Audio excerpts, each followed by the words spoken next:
Qu'est-ce qui peut pousser un homme politique au suicide? Pierre Bérégovoy a gravi toutes les marches du pouvoir jusqu'à celle de Premier ministre, aux portes de la magistrature suprême. Pourquoi a-t-il choisi de mettre fin à ses jours au bord de ce canal le 1er mai 1993? Je ne demande aucune indulgence. Je n'interdis pas à la presse de publier un document qui lui parvient. Je me dis que chacun ait conscience que derrière cela, il peut y avoir la vie d'une famille, l'honorabilité d'un homme ou d'une femme, le destin, peut-être, parfois, de celui-ci ou de celui-là.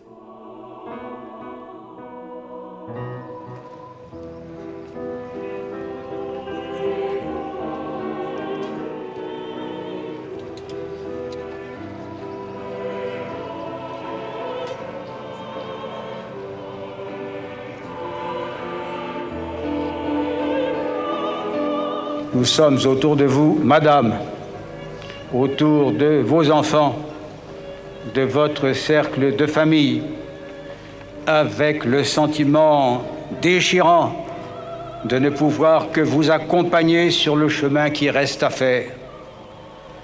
Un signe, un regard, une certaine façon de se taire pour penser ou prier, le culte du souvenir et l'honneur d'être vos amis. Voilà bien tout ce que nous possédons pour vous aider à vivre l'absence. Et je pense à ces derniers mots du grand savant Jacques Monod que chacun répète en soi-même jusqu'à la fin. Je cherche à comprendre.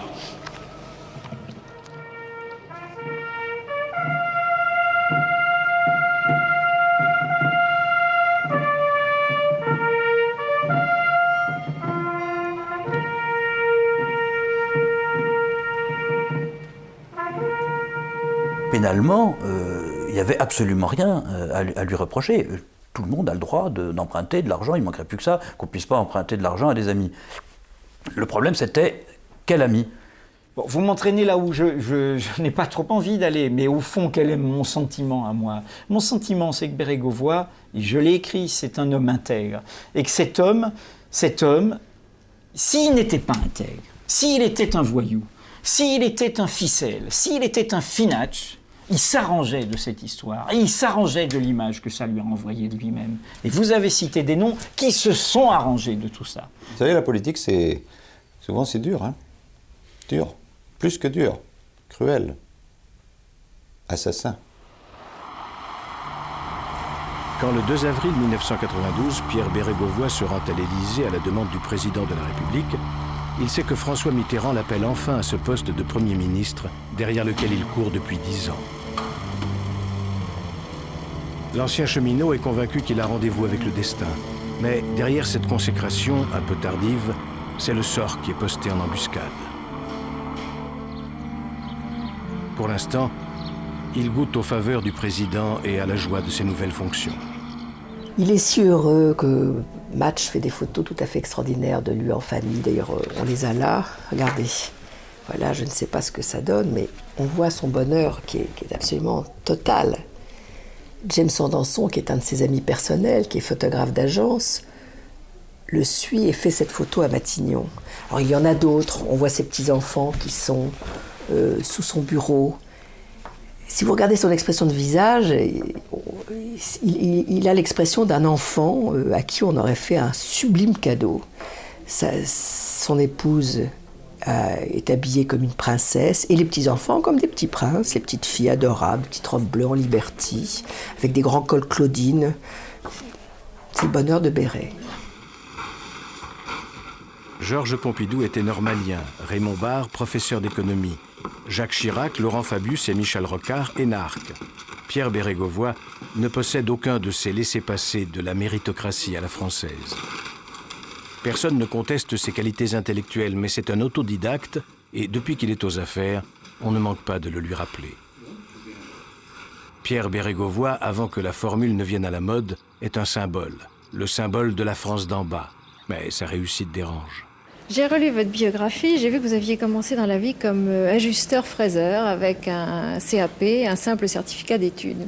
Non, un brevet élémentaire aussi. Un brevet élémentaire, Oui, bien. préciser quand même. Et puis au bout de quelques Important. années, vous vous retrouvez ministre de l'économie et des finances, qui est un poste fabuleux, très envié, très impressionnant. Alors comment arrive-t-on à avoir la compétence, quand on démarre comme ouvrier, pour être ministre de l'économie? Et comment peut-on imposer son autorité à une grande maison peuplée d'énarques? Est-ce que finalement ça ne devient pas un peu grisant et ça ne vous donne pas une certaine condescendance vis-à-vis des inspecteurs des finances et autres professeurs d'économie? Madame Claire, si j'étais sorti de l'ENA, est-ce que vous me poseriez la question? Non, bien sûr. D'origine modeste, Pierre Bérégovoy a dû travailler dès l'âge de 14 ans. À 17 ans, il rejoint la résistance. À la Libération, il se plonge avec passion dans la politique et le syndicalisme. Le Parti socialiste SFIO, Force ouvrière. Il est cheminot quand à 23 ans, il est appelé au cabinet d'un ministre socialiste. Il y reste 18 mois. Une expérience capitale pour ce jeune militant que la politique dévore. Sa rencontre avec Pierre Mendès France forge définitivement les convictions de Pierre Bérégovoy. Sa vie tout entière sera vouée à la politique. 1971 marque un tournant capital dans sa vie. François Mitterrand s'est emparé du PS. Pourtant, Pierre Bérégovoy s'en méfie.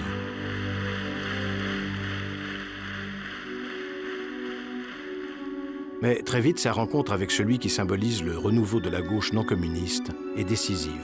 Il gagne la confiance de Mitterrand. D'abord dans l'ombre, travailleur infatigable, il devient rapidement indispensable. François Mitterrand lui confie les missions les plus délicates. C'est lui qui l'envoie renégocier le programme commun de la gauche avec les communistes. François Mitterrand sait qu'il peut compter sur cet homme qui lui sera fidèle jusqu'à la mort. En 1981, à l'approche des présidentielles, le candidat socialiste en fait son directeur de campagne. Mais les caméras lui préfèrent alors le jeune porte-parole du candidat, Laurent Fabius. La victoire de François Mitterrand le fait sortir de l'ombre. C'est au coude à coude avec l'ancien chancelier Willy Brandt qu'il défile derrière François Mitterrand au Panthéon. Le bras droit du candidat devient le bras droit du président. Il est nommé secrétaire général de l'Élysée. Un poste stratégique qui, dans la conjoncture d'alors, en fait un Premier ministre bis, doublant Pierre Mauroy. Pierre Bérégovoy est chargé de mettre en musique la politique du président. En 1982, la gauche prend le tournant de la rigueur. Pierre Bérégovoy est nommé ministre des Affaires sociales. Il est chargé de rétablir les comptes de la sécurité sociale, une mission impossible que l'ancien syndicaliste conduit avec succès, fort de ses talents de négociateur et de sa parfaite connaissance du monde du travail. Dès qu'il a été ministre, c'est-à-dire dès qu'il a quitté l'Élysée comme secrétaire général et qu'il est devenu ministre, alors il n'y a plus de limite dans son ambition. Oui, mais c'est pas péjoratif de ce que je dis, il faut bien comprendre. À partir du moment où il a été ministre, il a recherché, et c'était la démarche classique d'un militant comme Pierre Bérégovoy, il a recherché le pouvoir, l'endroit où on décide.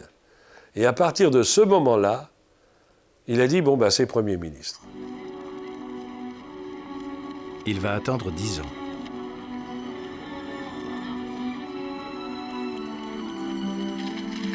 Monsieur le Président de la République. En 1985, François Mitterrand préfère donner un jeune Premier ministre à la France. C'est Laurent Fabius. Pierre Bérégovoy reçoit en consolation le plus recherché des ministères, celui des Finances. D'abord accueilli fraîchement, il s'y impose en freinant l'inflation comme l'avait déjà fait Jacques Delors et en modernisant les marchés financiers bien au-delà de ses prédécesseurs. Il réconcilie les Français avec l'entreprise, défend leur pouvoir d'achat. Il est salué comme un grand ministre des Finances, très apprécié de ses troupes et de plus en plus du patronat.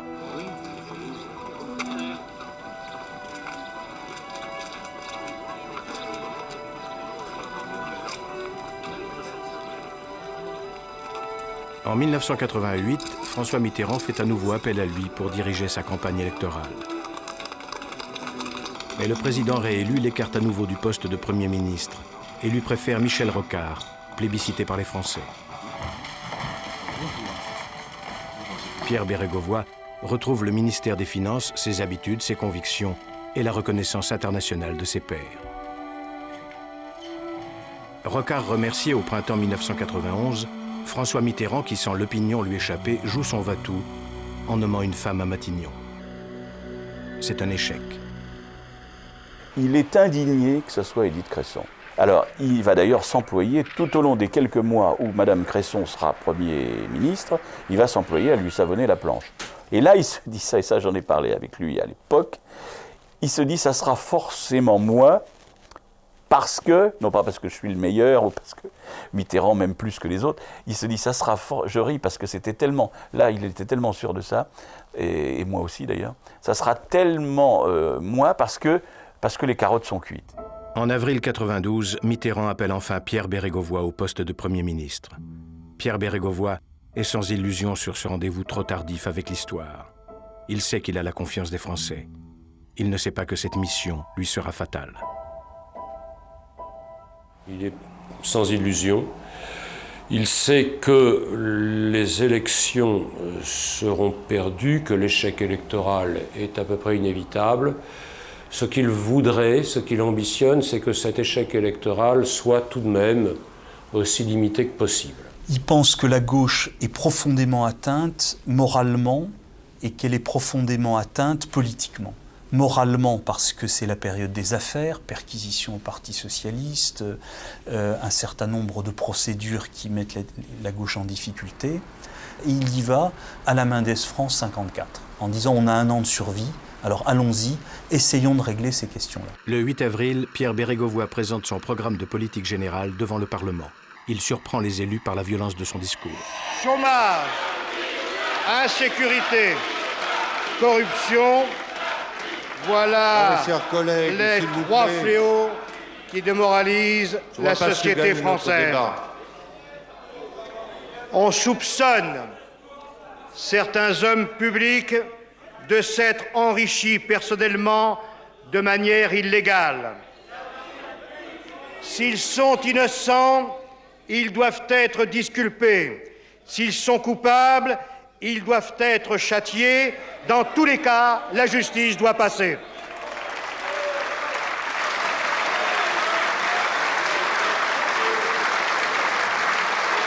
Mais je voudrais être plus clair encore. J'entends vider l'abcès de la corruption. S'il vous plaît. Devant cette charge inattendue, l'opposition proteste avec véhémence au cri de tapis, tapis. Bérégovoy perd son contrôle et commet une maladresse. J'ai ici une liste de personnalités dont je pourrais éventuellement vous parler.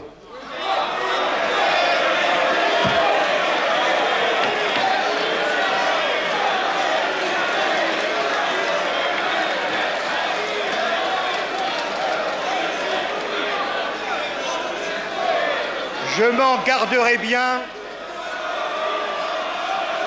Asseyez-vous, monsieur Mazot. Asseyez-vous. Je ne vous ai pas donné l'autorisation. Asseyez-vous. Il est quand même incroyable qu'on ne puisse pas écouter la déclaration d'un Premier ministre et que vous comportiez de cette manière. Monsieur le Premier ministre, quel est votre souhait?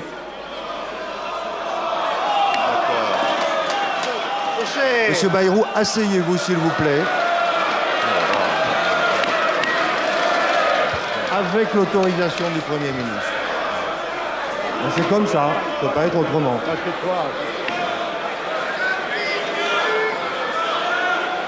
Vous laissez peser certains soupçons qui me rappellent, car j'ai votre âge, un ancien régime qui est celui de Vichy. Je vous somme, monsieur le Premier ministre, de faire connaître la liste des noms qui figurent sur cette liste.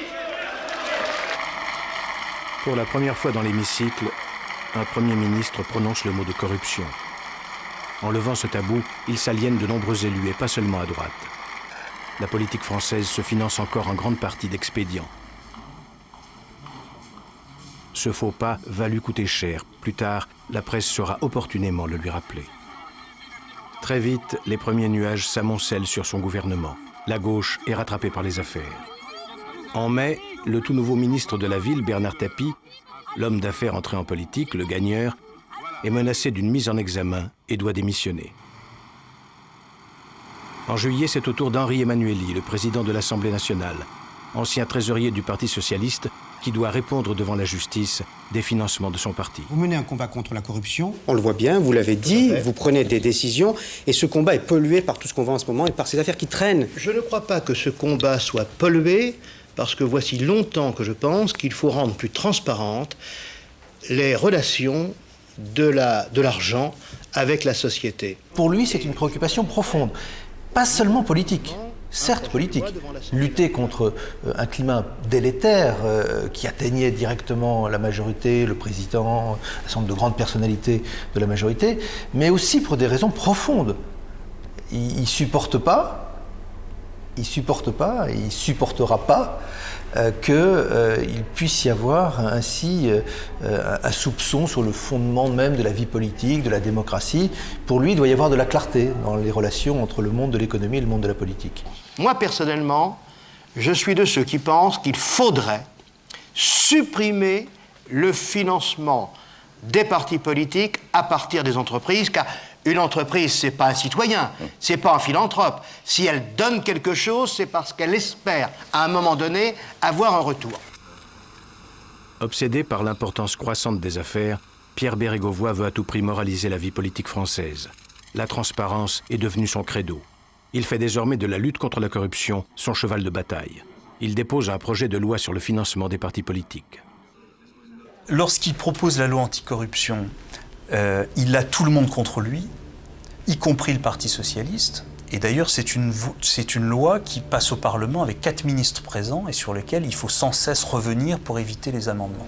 Et le Parti socialiste, comme les autres, refuse le financement public des partis. À partir de l'automne 92, il me dit régulièrement « le socialisme est foutu dans ce pays ». C'est paradoxalement cette campagne contre la corruption qui va être à l'origine de la chute de Pierre Bérégovoy. En novembre, on commence à nous dire, à nous journalistes politiques, il va y avoir un scandale au sommet de l'État, un personnage très important, on ne nous dit pas tout de suite qui, une affaire sur les bras, ça va être difficile pour lui de se dépatouiller, Mitterrand est très emmerdé, voilà. Et puis j'apprends qu'il s'agit de Bérégovoy. Et il se trouve que comme ministre de l'Intérieur, j'ai eu l'information assez vite, et j'ai eu l'information que cette rumeur circulait et qu'elle allait être rendue publique par les journaux, et j'en ai informé personnellement Pierre Bérégovoy. Je peux vous dire que c'était un moment très difficile, parce que j'ai vu un homme totalement brisé, non pas par l'information sur laquelle il s'est expliqué à maintes reprises, mais il a tout de suite imaginé de quelle façon on allait essayer dans le combat politique dur du moment de le salir. Le bruit n'est pas nouveau. Lors des élections municipales de 1989, il est déjà sur la place publique. Un clerc de notaire indélicat a révélé à l'opposition que Pierre Bérégovoy a bénéficié d'un prêt avantageux pour l'acquisition de son domicile parisien en 1986. Pourquoi le Premier ministre n'a-t-il pas immédiatement coupé court au retour de cette rumeur ? Il a d'autres choses à fouetter, beaucoup plus importantes, et donc il ne se consacre pas à ses affaires personnelles, il les minimise, et en effet, il trouve quelques arguments pour dire, au fond, cette affaire n'a pas d'importance, on verra bien le jour venu.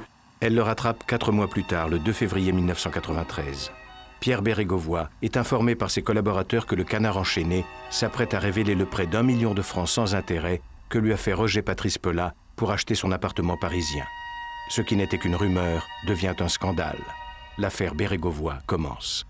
Le mardi matin, précédant la sortie du fameux numéro du Canard enchaîné, il m'appelle et il me dit « Gérard, il faut que je te parle, il faut que tu viennes me voir tout de suite. » J'étais en train de faire quelque chose, je lui dis « Vraiment tout de suite, ça ne peut pas attendre l'heure du déjeuner, je viens de voir à l'heure du déjeuner. » « Non, viens tout de suite. » Je dis « Bon, j'arrive. » Je descends, je prends la voiture qui était sur le parvis de TF1 et je file directement à Matignon. J'entre dans la cour de Matignon, je suis conduit à son bureau et je me retrouve dans son bureau en tête-à-tête. On s'assied dans les canapés qu'il y a devant son bureau Et il me dit, il m'arrive une catastrophe, regarde ce qui va paraître cet après-midi dans le Canard, enfin ce qui va paraître demain dans le Canard enchaîné, mais que tu aurais vu dès cet après-midi. Et à ma grande stupeur, puisque moi je n'avais jamais entendu parler de l'histoire du prêt, je lis l'article du Canard enchaîné. Oh, je lui dis, mais c'est terrible, quoi. Ma réaction instantanée. Moi qui suis un journaliste politique qui a assisté à la naissance d'un certain nombre d'affaires ou de scandales et tout, je vois bien tout de suite l'importance du truc. Ça fait tilt dans ma tête. Je me dis, 1 million, Roger Patrice Pelat, pour le Premier ministre, quel scandale. Ça va, c'est une bombe, quoi. Compagnon de captivité de François Mitterrand, puis son chef de réseau dans la Résistance, Roger Patrice Pelat, fils d'ouvrier, est devenu après la guerre un homme d'affaires prospère et l'associé du frère du futur président. L'amitié entre ces deux compagnons d'armes est restée forte. Patrice Pelat dépense sans compter dans les campagnes politiques de son ami. Les deux hommes partagent aussi ce même goût des femmes qui noue leur intimité. Une proximité telle qu'en 1981, à l'Élysée, le personnel l'a surnommé le vice-président. C'est à l'Élysée que Pierre Bérégovoy a rencontré Roger Patrice Pelat. Entre ces deux hommes du peuple, le courant est passé immédiatement et une amitié s'est construite entre les familles. En 1989, lorsque Bérégovoy est ministre des Finances, Roger Patrice Pelat s'est trouvé au centre d'un scandale financier majeur, l'affaire Péchinet-Triangle, pour laquelle il a été inculpé de délit d'initié en compagnie du directeur de cabinet de Pierre Bérégovoy, ancien conseiller de l'Élysée, Alain Boublil. Mis en cause, Pierre Bérégovoy doit aller défendre son intégrité devant la commission des finances de l'Assemblée nationale. Toute la vérité doit être connue. Il n'y aura pas d'étouffement de ce dossier. Très affecté par cette mise en examen, Patrice Pelat meurt brutalement en mars 89 d'un accident cardiaque. 3 ans plus tard, c'est la personnalité sulfureuse du défunt qui déclenche l'engrenage infernal qui va broyer Pierre Bérégovoy. Fin mars 1992, quelques jours avant la nomination de Pierre Bérégovoy à Matignon, au Mans, par le plus grand des hasards, le juge Thierry Jean-Pierre est saisi d'une affaire de fausse facture impliquant une entreprise de travaux publics. Ce jeune magistrat s'est fait connaître par sa lutte contre la corruption politique. L'année précédente, alors qu'il enquêtait sur les financements du Parti socialiste, il s'est vu brutalement retirer l'affaire à la demande du ministère de la Justice. Depuis, il a de toute évidence un compte à régler avec les socialistes. Enfin, la première contradiction des socialistes à l'époque, c'est l'argent. Clair, c'est l'argent, la contradiction du pouvoir socialiste. Ce qui s'est passé autour de François Mitterrand, ce qui s'est passé dans un certain nombre d'officines du Parti socialiste, c'est le maniement de l'argent sale, alors que par ailleurs, on professait exactement l'inverse. Et qu'en 81, si les socialistes ont été élus, c'est précisément parce qu'il y avait une certaine idée de l'éthique. Et que j'étais électeur socialiste en 81, j'ai voté Mitterrand en 81, donc j'ai voté Mitterrand pour ça. Et quelle erreur, on a l'impression d'avoir eu affaire à des séminaristes égarés dans les salons de Madame Claude. Après plusieurs mois d'enquête, le 13 janvier 1993, le PDG de la Société de Travaux Publics avoue aux magistrats que ces fausses factures ont servi à camoufler des travaux pharaoniques réalisé gracieusement dans le château de Roger Patrice Pelat. Un cadeau de plus de 20 millions de francs en récompense de son intervention auprès du gouvernement. L'affaire concerne la construction d'un fastueux complexe hôtelier en Corée du Nord. La garantie du ministère des Finances était nécessaire pour que cette entreprise de travaux publics française décroche un contrat de plus d'1 milliard de francs et un prêt pour les travaux. Le fantôme de Roger Patrice Pelat offre enfin au juge Thierry Jean-Pierre l'occasion de prendre sa revanche. Le 30 janvier 1993, Le Point révèle opportunément cette affaire. À 2 mois des élections législatives dont Pierre Bérégovoy doit conduire la campagne, l'hebdomadaire s'interroge. Cette enquête diligentée contre un mort ne vise-t-elle pas les vivants? Quelques jours auparavant, le juge Jean-Pierre a perquisitionné au siège de la banque dans laquelle Patrice Pelat tenait ses comptes. Il s'est fait remettre tous les relevés de chèques du défunt d'un montant égal ou supérieur à 1 million de francs. Au milieu de ces chèques, il tombe sur le chèque d'1 million de francs qui a permis à Pierre Bérégovoy d'acheter son appartement du 16e arrondissement. En traquant Roger Patrice Pelat, Thierry Jean-Pierre a trouvé le Premier ministre. l'information arrive miraculeusement au Canard enchaîné. Donc en effet, ça va très très vite. Mais ça va très très vite sans doute parce que l'information est une information sensible et que je pense que c'est pas tout à fait innocent si ce chèque fait ce trajet. Je pense pas du tout que ce soit un hasard si ce chèque arrive dans le dossier du juge Jean-Pierre. Mais pourquoi dans ce cas-là y a-t-il eu ces fuites organisées, je répète et je confirme, organisées, entre des procédures judiciaires et les médias? Pour un juge comme le juge Jean-Pierre, le fait d'accrocher le Premier ministre, c'est beaucoup mieux que la Légion d'honneur. C'est la consécration, c'est l'assurance d'être porté au nu par toute l'opposition de l'époque, parce qu'on est en campagne électorale. Je lui dis, qu'est-ce que tu vas faire? Il me dit, je sais pas, je réfléchis, c'est pour ça que je voulais avoir ton avis. Alors, je lui dis, mon avis, c'est que c'est tellement terrible qu'il faut que tu t'essayes d'en sortir tout de suite. Et je lui dis, écoute, moi je prends sur moi, je suis en mesure de t'inviter, je t'invite au journal de 20h de TF1. De toute façon, c'est dans l'actualité, hein, pour le coup, tu viens t'expliquer, et je lui dis, ça passe ou ça casse. Ou tu convaincs les gens de ta bonne foi, en disant, effectivement, ou les gens ne sont pas convaincus, et de toute façon, mais tu réagis tout de suite. Il me dit, tu crois vraiment? Bon. Et il me dit, je vais quand même demander un petit peu, on va faire venir mes collaborateurs. Enfin, nous, on conseille de le traiter relativement de façon banale, notamment au regard du fait que cette affaire a déjà été connue. Deuxièmement, que c'est une affaire qui paraît, les argumentaires ont été donnés. Et ensuite, que c'est une polémique de campagne qui monte, entre autres. Pierre Bérégovoy n'ira pas à la télévision. En fin d'après-midi, Matignon fait publier par l'AFP une mise au point reprise le soir même par le Premier ministre face aux journalistes qui l'assaillent à la sortie de son ministère. Il s'en tiendra à cette ligne de défense tout au long de l'affaire. Ayant respecté la loi et ayant assuré la transparence de ce prêt, je n'ai pas d'autres commentaires. Après avoir été ministre des Affaires sociales, ministre des Finances, secrétaire général de l'Élysée, il devient Premier ministre et on lui fait une querelle pour un appartement. Pardonnez-moi, s'il avait voulu. Là, il a été le patron des assurances en étant ministre des Finances. Il a été le patron de la mutualité en étant ministre des Affaires sociales. Il a été le patron de la sécurité sociale. Hein, il avait tout ça en tutelle. S'il avait voulu un appartement dans Paris, pardonnez-moi, hein, c'eût été facile. Hein. Il aurait pu avoir un bel appartement. Le patrimoine des 3 organismes dont je viens de parler est tel sur Paris qu'il aurait très bien pu... Bon, il n'a jamais joué à ça. Jamais joué à ça. Le 3 mars au matin, avant le Conseil des ministres, Pierre Bérégovoy propose sa démission à François Mitterrand. Le président la refuse et conseille à son Premier ministre de minimiser l'affaire qu'il attribue à un complot de la droite. De retour à Matignon à l'heure du déjeuner, Pierre Bérégovoy apprend que dans le cadre de son enquête, Thierry Jean-Pierre vient d'entendre les fils Pelat sur la déclaration de succession de leur père. Ils ont confessé que Pierre Bérégovoy avait remboursé le fameux prêt pour moitié avec un chèque de 500 000 francs et le reste au moyen d'objets de valeur et de livres anciens. Ce qui semble leur avoir été suggéré par Michel Charasse et qui effectivement met Pierre Bérégovoy en situation de ne pas pouvoir se défendre.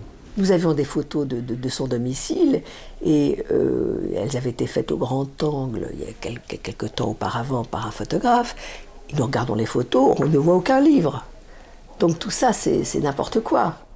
Et là, c'est un coup qui est encore plus tragique que l'affaire en elle-même, parce que évidemment que ça sent le mensonge absolu. Après le Canard enchaîné, Pierre Bérégovoy doit subir le même jour la charge du Monde. La violence des attaques d'Edoui Plenel ne laisse aucune porte de sortie au Premier ministre. Bon, comment dire, Pierre Bérégovoy, j'essaye de plaider son honnêteté, j'essaye de comprendre l'énigme dans laquelle moi, enquêteur, je me suis trouvé. C'est-à-dire le politique Pierre Bérégovoy, qui n'est pas né de la dernière pluie, qui dénonce la corruption à l'Assemblée. C'est son discours de Premier ministre, d'investiture de Premier ministre. Donc normalement, il sait qu'il a ce reste d'un fil, d'une histoire ancienne, il doit l'effacer. Il suffit de rembourser le prêt. L'énigme pour moi, c'est que ce prêt, il ne le rembourse pas. Et donc, à ce moment-là, ce prêt devient en fait une sorte de don masqué en prêt. Bon. Et là, du coup, Pierre Bérégovoy est rattrapé comme une main qui taperait sur son épaule par un passé dont peut-être il veut se défaire par son discours sur la corruption, mais il tape sur son épaule. Il dit « Mais tu l'as avec moi, ce passé ». Il aurait remboursé. Le juge Jean-Pierre aurait trouvé trace de ce prêt. Et Pierre Bérégovoy aurait dit « Mais écoutez, je l'ai remboursé en 89, il n'y avait plus rien ».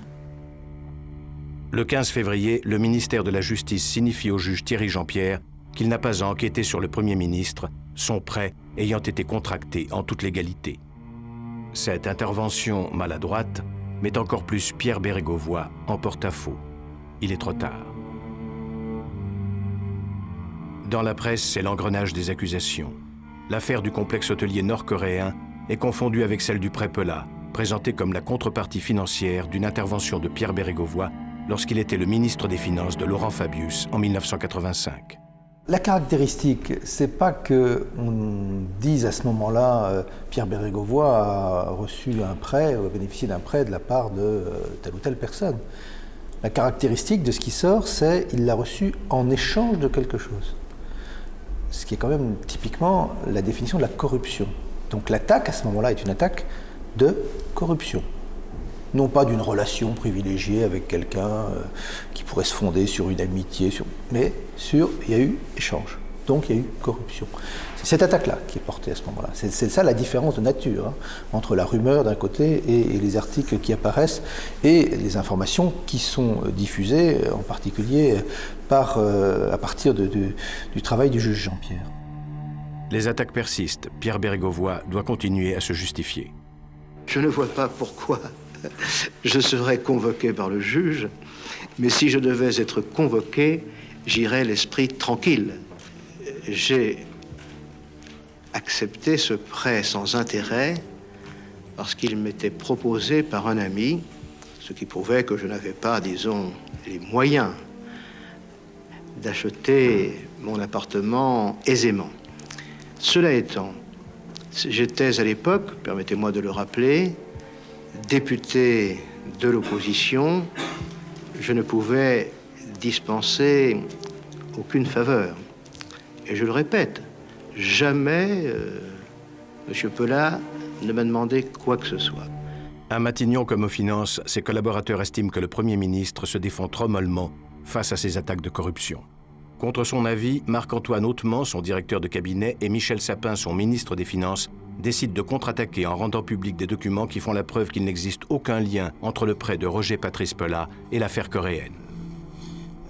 On le regarde, et puis on regarde ce qu'il y a écrit dans le dossier. Et dans le dossier, il y a tous les documents qui permettent de montrer que Pierre Bérégovoy n'était pas favorable à l'opération, s'est même opposé en tant que ministre des Finances, c'était d'ailleurs un peu dans son rôle, à ce qui était un risque pour la France, et donc éventuellement une dépense future pour le budget de la France, et qu'il a perdu dans cette affaire. C'est ça que certains d'entre nous, moi-même, ont voulu faire savoir à l'extérieur. Et Hautemans me dit, venez me voir. Donc je saute dans un taxi et j'arrive à Matignon. Et donc je vous ai décrit la scène où je vois Bérégovoy complètement atteint, atone, perdu. Et Hautemans me dit, écoutez, on nous tire dessus une fois de plus, enfin on lui tire dessus une fois de plus. Voilà le document qui prouve qu'il n'a pas aidé à toucher des commissions sur ce marché coréen pour créer ce complexe hôtelier. Et voilà cette lettre qu'il a signée. Et vous voyez que dans la marge, il a même écrit de sa main, avec son stylo Waterman, toujours plus, parce que c'est vrai qu'il a compris qu'il y a un certain nombre de gens qui gravitent dans l'entourage de l'État et qui veulent toujours se servir sur la bête et toucher des commissions. Et lui, ça commence à l'exaspérer. Donc on voit là qu'il est honnête. Mais c'est déjà trop tard, la machine est lancée. Trop de gens veulent la mort de Bérégovoy. Je ne dis pas la mort physique, mais ils veulent l'atteindre parce que c'est le maillon faible du gouvernement de François Mitterrand, et ils savent qu'en atteignant l'honneur de Béret, ils vont atteindre François Mitterrand. Début mars, le Premier ministre est à nouveau sur la sellette. il doit répondre à une grossière provocation, les déclarations de patrimoine des ministres du gouvernement Rocard, dont la sienne, ont été volées à l'Assemblée nationale. C'est tout à fait ridicule parce qu'une déclaration de patrimoine à l'Assemblée, il y a des doubles qui sont ailleurs, qui sont je ne sais plus dans quelle institution. Enfin, toujours est-il que François, à l'époque, avait titré, je m'en souviens très bien, le ministère de la Chambre rose. Et on laissait entendre que Pierre Bérégovoy avait payé quelqu'un pour voler sa déclaration de patrimoine dans le coffre-fort de l'Assemblée nationale. Vol à l'Assemblée nationale. Campagne d'insinuation. Nous sommes en présence d'une machination comme on en a déjà connu, malheureusement, dans le passé. Ce délit et ces calomnies sont des actes odieux. De telles méthodes sont révoltantes et constituent un danger pour notre démocratie. Je demande qu'elles soient combattues avec la plus extrême vigueur par tous ceux et toutes celles qui sont attachés à la dignité de la vie publique. Je vous remercie. Pierre Bérégovoy est au centre de toutes les attaques. Devant leur violence, François Mitterrand, étonnamment silencieux jusqu'alors, se décide enfin à défendre son Premier ministre. Écoutez-moi, un ministre des Finances qui est depuis plusieurs années au gouvernement et qui, pour acheter un appartement, a besoin d'emprunter, c'est pas si mal que ça, croyez-moi. J'en connais d'autres qui ont de quoi. Quand il s'agit d'un homme intègre comme lui, moi, j'éprouve comme une sorte de souffrance à le voir mettre en cause. Surtout pour une affaire légale, du début à la fin, légale. On peut dire qu'il aurait peut-être pu payer des intérêts. Alors, ils sont arrangés puisqu'ils étaient amis. Pour un homme qui n'a pas de moyens, qui n'a pas de trésorerie, qui n'a pas d'épargne, qui a suivi un cursus tout à fait simple dans sa vie, ouvrier, employé, puis la politique l'a propulsé là où il se trouve grâce à ses qualités. Donc, moi, je suis très indigné de la manière dont on le met en cause, car on altère sa réputation. C'était toute son image, et c'était à la fois une injuste, mais en même temps aussi toute son image qui s'écroulait, et toute sa conception à lui de l'action politique qui s'effondre. Voilà, l'homme s'effondre. Et donc un homme qui s'effondre, il réagit à l'envers. Je veux dire, il était plus lucide, il était plus distant par rapport à la chose, il était plus... voilà, il n'avait plus de capacité d'agir maîtrisée par lui-même. Pour Pierre Bérégovoy, la campagne électorale est une véritable descente aux enfers. La France compte 3 millions de chômeurs. C'est aussi sa politique qui est mise en cause. Ça a été une des campagnes les plus terribles, parce que partout où il allait, il y avait des manifestations, notamment des syndicalistes. Donc sans arrêt, on avait l'impression que ça allait être toujours, même des meetings, ça allait se terminer de façon dramatique. Moi, je l'ai vu s'égosiller pour essayer de couvrir ce brouhaha, et c'était absolument terrible. Oui, je veux bien dire halte au licenciement avec vous, à condition que vous acceptiez de m'entendre. Il y va, effectivement, et il retrouve toutes les corporations qui sont en difficulté sociale très grave et qui, effectivement, se déchaînent sur lui, puisqu'il est le seul visible dans la campagne.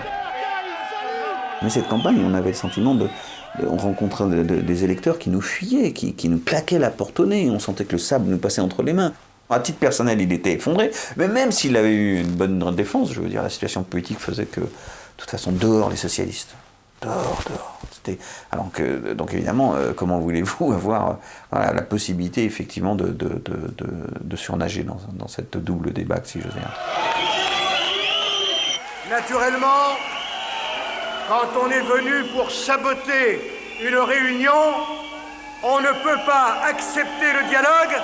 Cela montre tout simplement qu'on n'est pas démocrate, et si par malheur vous deviez demain vous comporter comme cela dans tout le pays, alors j'aurais de sérieuses inquiétudes pour la démocratie en France. Alors oui, on l'a vu craquer. Et il arrivait effondré à son bureau, mais la machine le remontait comme un réveil. C'est-à-dire, on lui tournait la clé et on lui disait, mais là, il faut aller à tel endroit, à telle heure, faire tel discours, le papier est là. Et donc, et tous les matins, il était remis en marche par la machine de Matignon. J'ai un souvenir terrible. On faisait des réunions à Matignon pour préparer la campagne et quelques ministres autour de lui. C'était toutes les semaines. Et de semaine en semaine, je voyais le nombre de ministres, le nombre de participants qui diminuait. Et à la fin, on devait être 3 ou 4.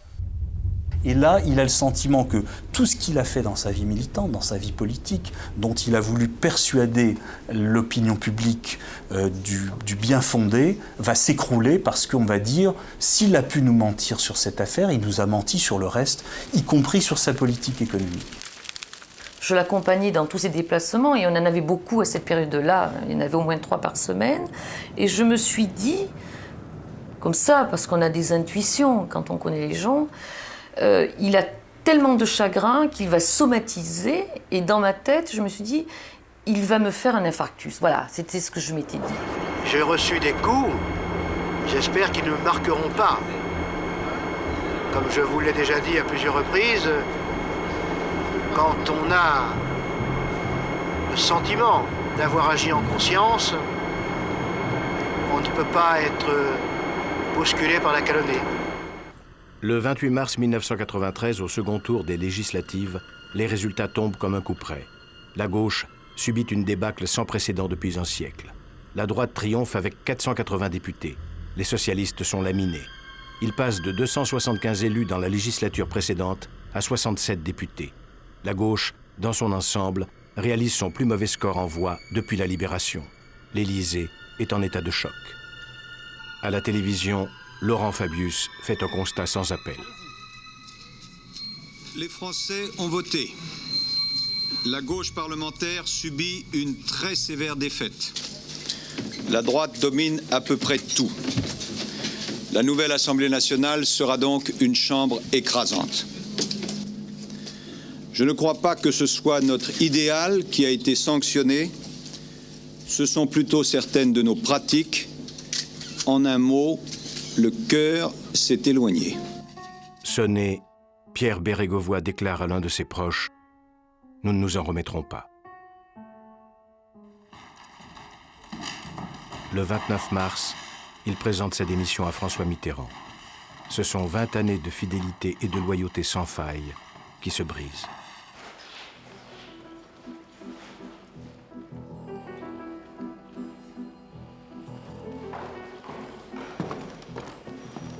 Mitterrand était impitoyable quand tout à coup quelqu'un tombait dans une ornière. C'était pas un homme facile. On a toujours dit qu'il aimait sauver les copains. Moi, je me souviens quand même de Charles Hernu, par exemple, qui était quand même un peu lâché aussi. Mais quoi qu'a dit Mitterrand après, c'est une fausse légende. À mon avis, François Mitterrand, comme nous, lui, raisonnait froidement. Il disait, voilà, on est dans un contexte politique, il y a de nouvelles attaques, j'en ai déjà subi avant, Laurent Fabius en a subi des tombereaux, maintenant il s'attaque à Pierre Bérégovoy, ça fait partie de la vie, c'est dur, mais Pierre est un homme politique, il doit savoir supporter cela, voilà. Et ce n'était pas comme ça que le vivait Pierre Bérégovoy.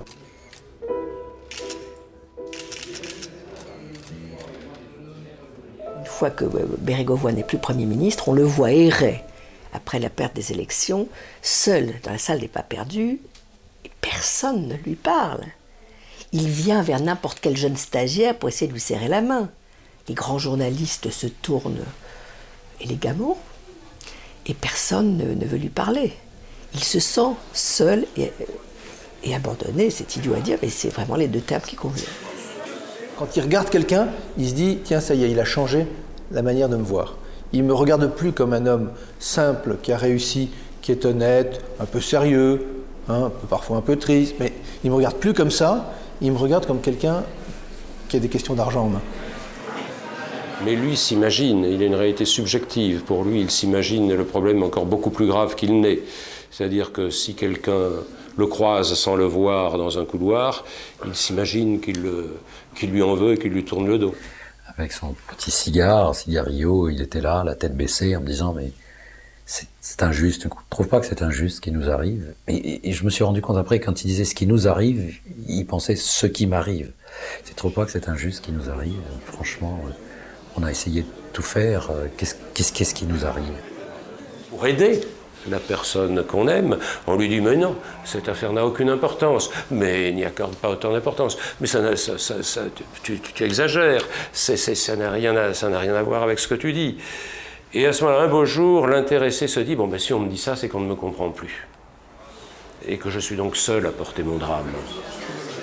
Je me souviens de promenades dans Paris où il voyait des gens pauvres, des immigrés, etc.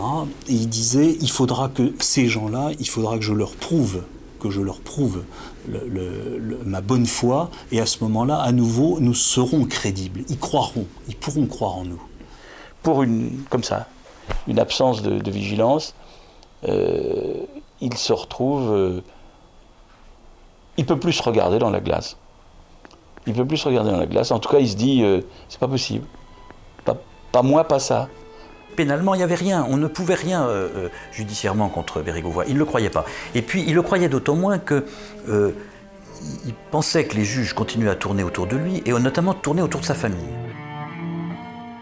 Le 30 avril, Pierre Bérégovoy est à Nevers. Il a annulé tous ses rendez-vous du mois de mai. Cette ville l'a adopté. Il en est maire depuis 10 ans. Il aime s'y retrouver en famille. La veille, pour répondre aux obligations de sa magistrature, il expédie les affaires courantes. Une journée ordinaire. Le dimanche 1er mai, il préside les cérémonies de la fête du travail et reçoit une délégation de syndicalistes. Pour le vieux militant qui n'a jamais renié son passé d'ouvrier, cette date est un symbole. D'autant plus fort que le mois qui commence s'érige des rendez-vous qui ont marqué sa vie. Mais le 1er mai est aussi l'occasion de manifestations sportives et d'autres obligations pour le maire. Rien ne laisse présager du drame qui va se nouer. En fin d'après-midi, Pierre Bérégovoy doit assister à l'arrivée d'une course de canoë-kayak. Elle tarde. Il se débarrasse de son garde du corps. Il demande à son chauffeur de le conduire le long du canal de la Jonction, un lieu familier où il a l'habitude de se promener. Il s'y est fait photographier pour sa dernière affiche électorale. Là, prétextant un coup de téléphone, il s'isole. Il sait que son garde a laissé son arme de service dans la boîte à gants. Il la subtilise. Sur le chemin de halage, il se tire une balle dans la tête. Il est 18 heures. Son chauffeur et son garde du corps le retrouvent dans un coma profond. Les secours sont immédiats, mais inutiles. Son agonie prend fin à 22h15 dans l'hélicoptère qui le transporte à Paris.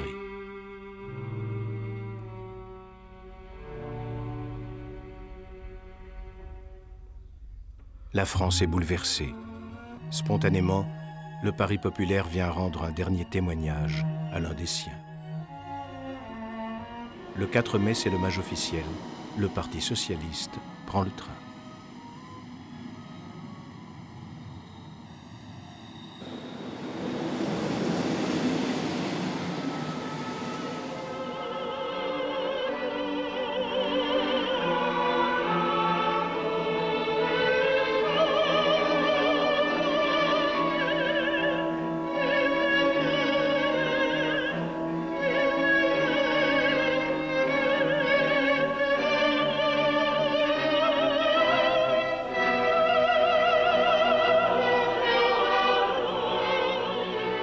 Toutes les explications du monde ne justifieront pas qu'on ait pu livrer aux chiens l'honneur d'un homme et finalement sa vie au prix d'un double manquement de ses accusateurs aux lois fondamentales de notre République, celles qui protègent la dignité et la liberté de chacun d'entre nous.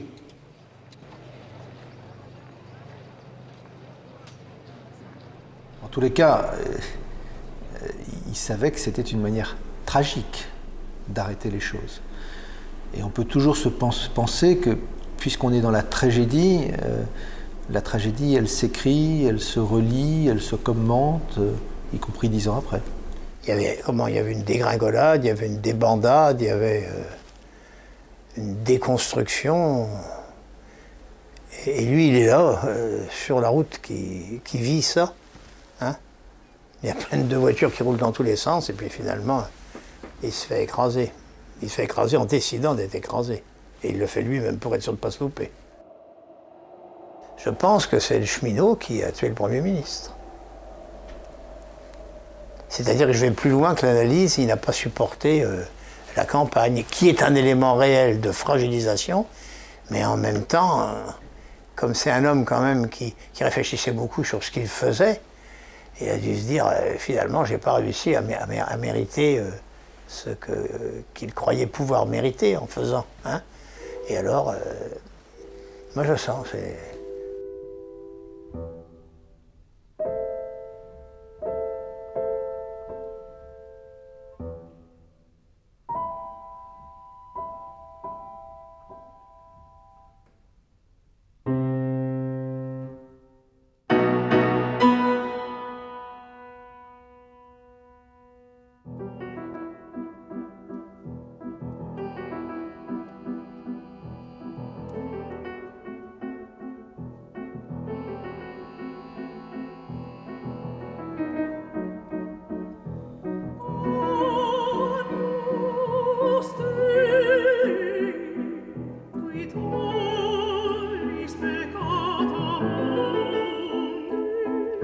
Peccato